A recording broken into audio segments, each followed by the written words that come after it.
sexual energy is actually very powerful. And if you know how to control it rather than that controlling you, you can conquer the world. In all honesty, it's like sometimes there are times where you think, you've got your 5 main senses. If someone has lost their eyesight, their hearing is amplified. If your sexual energy is transmuted to through your entire body rather than localized to that one area, your everything gets amplified, upgraded. So it's and I think everybody should experience at least a phase of celibacy for a period of time. No kidding. Has to, and I'm not talking about 3 days. No. 5 days. Wow. Let me tell you my celibacy story. Okay. Because I just come out of a relationship, a fantasy relationship, met this beautiful blonde.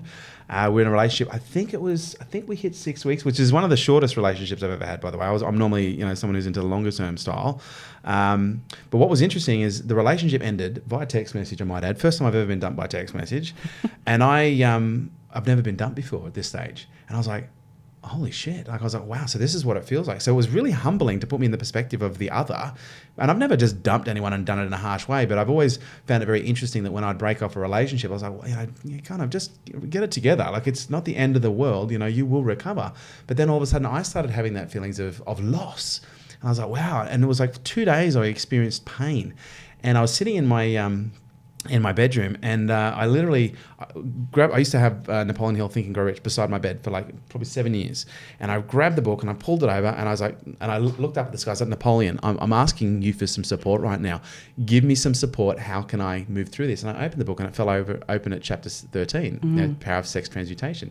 I read that chapter 7 times because I was like, I'm not going to miss a word, a phrase, a concept, a context, nothing.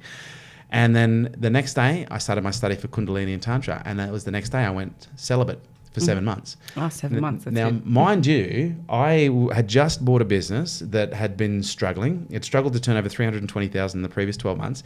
In the next 9 months, I made $6.9 million out of that business. And 7 of those months, I was actually celibate. And I actually took into play what Napoleon was talking about is, for any man or woman that can focus sexual energy onto things other than the act itself, they'll be able to create wealth beyond their wildest dreams and access the realms of genius. And I discovered anytime I felt a sexual urge, I engaged in Kundalini breathing. And so I'd feel it localized, right? I'd feel the energy localized, right? I'd feel that sexual tension. And obviously when we feel tension, we want to resolve it. We want to release it. And so rather than resolving, my rules were I couldn't engage in sex. And this might sound constricting, but I'm sure you will understand. Couldn't engage in sex. I couldn't fantasize about sex, and I couldn't simulate the act of sex. And anytime the tension came up, I would breathe. I had the Kundalini breathing process, and then because I'd literally feel it go from a tension in the groin. And I got to the point where I literally just felt it as a sensation in my root chakra, because initially it was just, okay, I can feel it, I'm getting aroused. And then the more conscious I became, I was like, wow, I can actually feel pre-arousal now. And I literally started to work that energy through my body. And then I would actually intentionally visualize what it was that I was trying to create at that time. Did you feel it up your Sushumna channels? What's my Kundalini?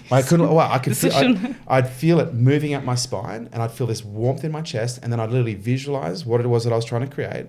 And then I'd take a small action in the direction. Now that action could have been an email. It could have been a phone call. It could have been writing something down, but it was just some small action.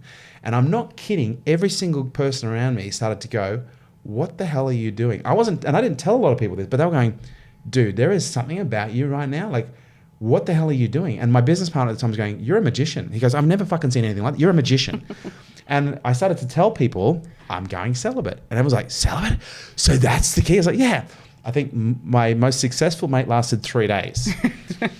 But it's like a diet, right? It's like life. It had to become a way of life in order for me to utilize it in a way that was productive and actually measurable. Yeah, and consciously, conscious celibacy. Yeah. There's a difference between just I'm stopping. Just not going to have sex. There's no cold turkey stuff. Yeah. It's consciously for a purpose, with the reason and with the intention of sublimation or transmutation or transfiguration, and just moving that energy up to higher centers so that, you can engage in more powerful business ventures. Exactly. And love making. And the funny thing was the night that I actually broke my celibacy, the girl who I broke it with, she ended up buying me a pair of Superman underpants.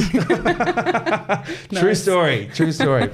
There you have it, guys. Thanks for tuning in to Unstoppable with me, your host, Kerwin Rae. And please do not forget to subscribe to our YouTube channel where you get to see all of these interviews in the flesh. Share this podcast with your friends. I would love to hear what you guys think. Thanks for joining us.